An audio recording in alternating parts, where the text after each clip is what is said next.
Okay, we're live on this Thursday morning, 28th day of the month. We are live to the website at KGNS.tv. We're live to the KGNS app. We're also live to our YouTube channel for KGNS. So wherever you're watching, however you're watching, thank you so much. We get closer to the weekend, closer to Easter Sunday, and closer to some more hot weather, unfortunately, is what Yolanda Villarreal tells me. Yolanda, what's going on? How are you? I am doing great, Ruben, and you are correct. Yes, those temperatures will be feeling like summer for us over the week and into early next week. So for us this morning, we still enjoyed those cool temperatures, waking up in the 50s, but now we're starting to see that they're warming up due to those sunny skies. Yesterday morning, we had those cloudy skies that produced some light drizzle. The difference is that today we have those sunny skies that will be warming up our temperatures, and also it would be due to those winds, because those winds will be coming from the southeast, and that will be increasing our dew points. But for today, it's still not going to be feeling humid.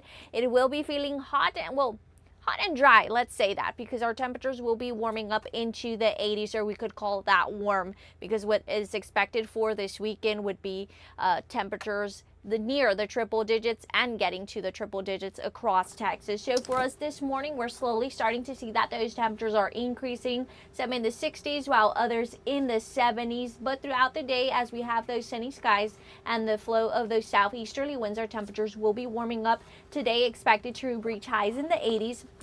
And then by tomorrow, still in the 80s. It would be over the weekend that those temperatures will start to warm up into the 90s. Right now, we do see in Texas, there are some parts that are in the 40s, and that would be from Amarillo all the way down into Abilene. And then for San Antonio in the 60s, 59 for Austin, very nice and cool, 54 for Dallas, and then in the low 60s for Houston. And then those temperatures start to increase for Corpus Christi, McAllen, and for us here, Laredo, 72 for Brownsville, all the way into El Paso, Presidio, they're in the 50s, so nice and cold temperatures for them. But as I mentioned, those sunny skies will make these temperatures warm this afternoon. So in our viewing area, mainly everybody in the 60s, in the upper 60s for Zapata, 66 for Fear, also for Cotula, Carrizo Spring in the low 60s, Falcon Lake in the low 60s as well. And I know many of you want to know how it's going to be on Sunday, because you're probably going to be traveling. I don't know if you're going to stay here in Texas. If you're going to stay here in Texas, so far we're not looking at rain chances for Easter, but very warm temperatures for us here in Laredo as well. Moving on to our winds. Our winds are blowing from the southeast. That's going to help that moisture increase. Right now, we do see that those winds are about 6 to 12 miles per hour. And then our dew points, they're slowly starting to increase. They're still in the 50s for today. It's still going to be feeling nice. It's going to be tomorrow when we're slowly going to start to see that the dew points will be increasing into the 60s. As you could see, no rain in Texas, and it's expected to continue like that over the weekend. Then we do see those showers and thunderstorms from Florida all the way into the Carolinas, Virginia, all the way into New York, the northeast, showers and thunderstorms. And then moving towards the west, if you plan to travel to California, that's where we're seeing that snow, mixed precipitation to Nevada, Utah, Idaho, all the way into Seattle. So for us for today, it is going to be nice but warm. Temperatures ranging in the 80s. Breezy conditions return tonight. Gusts up to 34 miles per hour. And also for tomorrow, since it's going to be dry, warm, and also those strong winds, fire weather concerns could be possible. Probably seeing a red flag warning for tomorrow. We do see that it will be mostly sunny and windy, expected to reach a high in the upper 80s. And also notice that our lows will be increasing already into the 60s. And then we get into Saturday and Sunday, our highs ranging in the 90s with breezy conditions.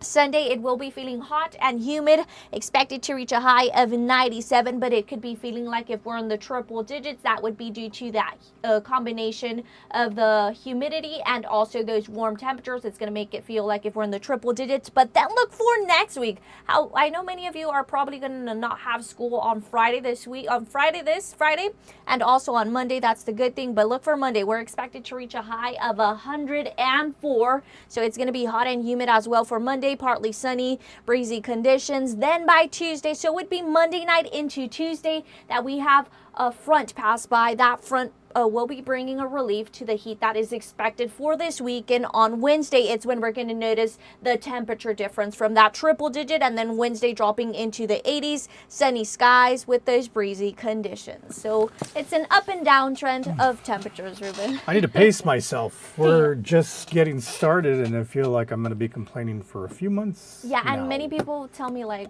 then this means what could we expect Yeah, no for kidding. summer? Yeah, it is going to be hot for us on summer. Okay, Yolanda, thanks for your time as always. Yolanda Villarreal will be on Telemundo en tu Casa at 11, and then you can see her on the noon show with me. Thanks, Yolanda. Thank you. Bye. All right, let's go ahead and take a quick break. When we come back, we'll have a look at some of the stories here on KGNS. Stay with us.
Okay, welcome back to the KGNS Digital News Desk on this Thursday, March the 28th. A woman is fighting for her life in a San Antonio hospital after being shot in the head. Laredo police now investigating the series of events leading up to the shooting. On Wednesday, officers arrested 36-year-old Gloria Camacho. In this video from the scene in the moments just after the shooting, you can see first responders performing first aid on a 35-year-old woman.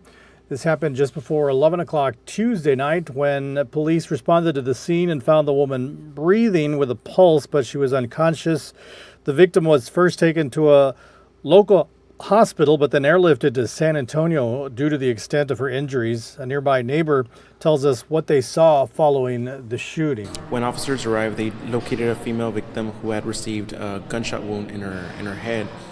Unfortunately, the suspect had fled the scene, and officers are still working this case, and they have identified the suspect as 36-year-old Gloria Camacho.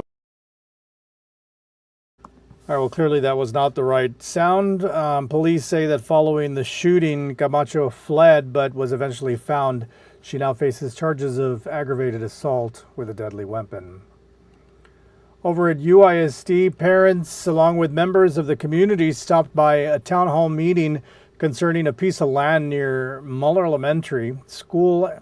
Rumors that the district is buying a separate piece of land nearby. Officials with UISD say it was an effort to debunk what they call misinformation, explaining that they're not aware of what the owners of the property across the street from the campus intend to do with it, and that they have no intention of buying any nearby property. At this moment in time, there is no property being purchased or considered for purchase. There's been a lot of talk about us buying the property across the street. We don't even know if the property is for sale. There's been no discussions. Well, the board has passed a resolution urging administration to engage with the City of Laredo, the Planning and Zoning Department, property owners, and homeowners associations to address parental concerns at a future City Council meeting.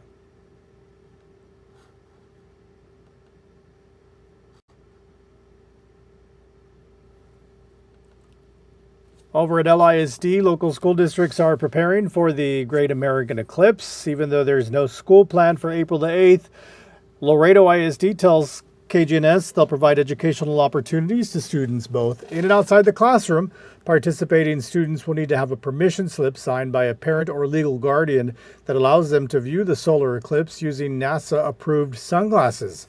Dr. Oscar Perez with LISD says that teachers will be monitoring the students that is, to make sure they're viewing the eclipse in a safe manner. We do ask our parents to obviously send our students to school, right? Because we will have opportunities in sight. Now, again, the danger and the risk lies when individuals are looking up at the sun at this particular point in time. We are expecting that the times between 12:09 p.m.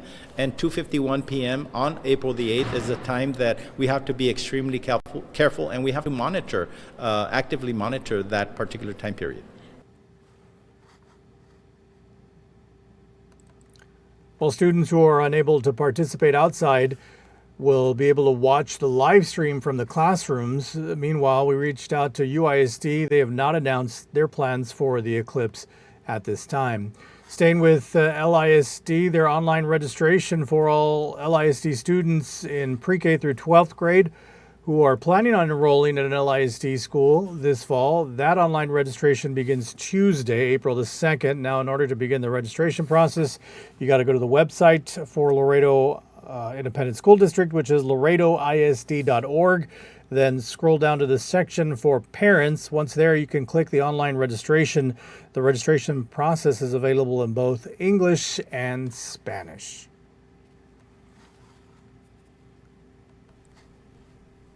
And we take a look at some Easter stories. Roughly 3,000 people are expected to celebrate the holiday at Laredo's only state park on Sunday. The gates to Lake Casablanca will open at 7 a.m. on Sunday to families who are looking to grill and spend the holiday under the sun. In order to prevent potential car accidents, law enforcement will be closing the turning lane into the park. They will not allow cars to start lining up until 6 in the morning on Sunday. Now, while cascarones or eggs filled with confetti are a big tradition during the holiday, they are not allowed on park grounds. Easter egg confetti is not allowed. The confetti itself is littering the park. Obviously, confetti and wildlife do not mix. So it's a big concern. If wildlife consumes any confetti, then there could be some concerns there. Water balloons are not allowed. Alcohol is not allowed. There will be additional law enforcement just patrolling for crowd control also. Well, the park has over 100 picnic shelters that are available on a first-come, first-served basis. For more information, you can go to our website and click on the article. And A Day on the Green is hoping to raise funds to put roofs over heads. Habitat for Humanity's annual Golfing for Roofs golf tournament is going to tee off on April the 20th at the Casablanca Golf Course. Proceeds from the event help the organization buy construction materials and keep the group's mission alive. Organizers tell us this year's biggest fundraiser helps fill a need in our community. A lot of people are very lucky to live in this community, but there's also a lot of people in this community that aren't as fortunate. And so you find people that need just a place to live, a place to lay their head, something's out of the rain, homes that are getting ready to fall down, and Habitat really fills that need and steps in and renovates some of those homes, builds new homes.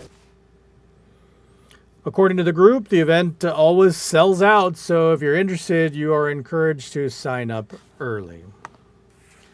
Well, we continue our series for Women's History Month, this time honoring a multifaceted woman in our county, Kimberly Tijerina, a ranch girl, a cattleman's daughter, and currently a businesswoman. She took a big leap into a growing industry after putting her career on hold.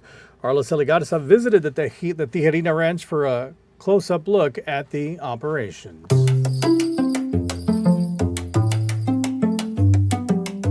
Born and raised in Laredo, Texas, Kimberly Tijerina is married to the Webb County Judge, Tano Tijerina, and they have 5 children. She is a mother and a wife.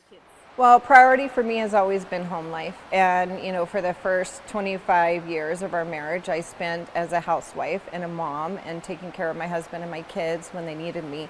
And I don't regret a moment.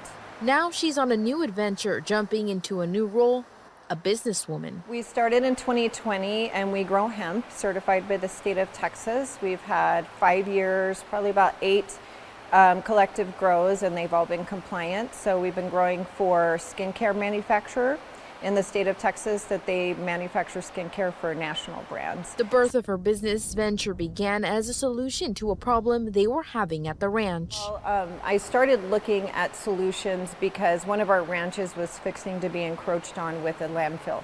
And so I started looking for solutions about what we can do to kind of offset if there was any toxicity, and I researched hemp.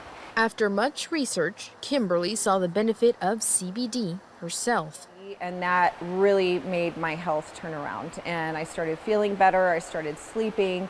My pain was decreased. At that time, the state of Texas had a new law that legalized the farming of industrial hemp in 2019. And a lot of people have this misconception that it's the same thing as marijuana. It's very different.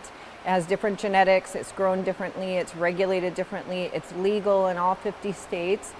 She decided to take a leap of faith. And I was really excited because I was like, I'm going to grow. You know, I mean, it's a really good way to repurpose our ranch land.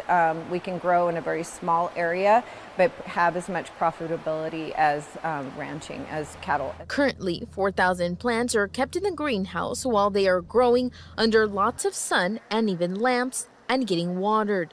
Once they grow and have roots, they will be moved to the ranch soil to finish their growing before getting shipped off to become oil or powder to be used in products. All of the lots on her property must be licensed by the state and pass inspection from the plant down to the seed. Well, we can put about 700 plants in here, but that's not enough for our production. So normally we try to average about between 10 and 15,000 out in the field. Kimberly says they have 2 products that she directly works with, and recently she has been working with a lifestyle brand that will be used for people that play pickleball. How do you balance being a mother, a wife, and an entrepreneur? You know, that's a really difficult question because honestly, I don't balance well. I tend to overwork and overdo, and my husband's always on my case about, you know, you need to take a break, you need to take a break. And so I still haven't learned that. I'm really glad that in this season of my life, all my kids are independent. They take care of themselves. If dinner is on the table, dinner is on the table. I make sure that everybody's home for holidays, so we have family time. From expo to expo, driving across the United States multiple times a year, she is grateful to have a loving and supporting family and shares her experience with others trying to start a new business. Just make sure you're grounded and make sure that your priorities are your priorities. And if things aren't happy at home, your business is going to fall apart. So if you don't have that firm foundation starting out a new business, everything else is going to fall to the wayside. So that's one thing I've been really blessed with, is I was able to have that. Liseli Garza, KGNS News. Well, Kimberly says she recently checked off her top goal for her company, which was to sell to H-E-B, or sell at H-E-B. Her company has not only gained popularity here in the state of Texas, but is being used by big names in Hollywood like Jennifer Hudson. Okay, that's going to do it for now. I will see you on the noon show. Then again tomorrow at 6 a.m. on KGNS News Today, and then we'll be back here at 10 o'clock tomorrow morning on the Digital News Desk. Thanks so much for watching this morning. We'll see you in a bit. Have a blessed day.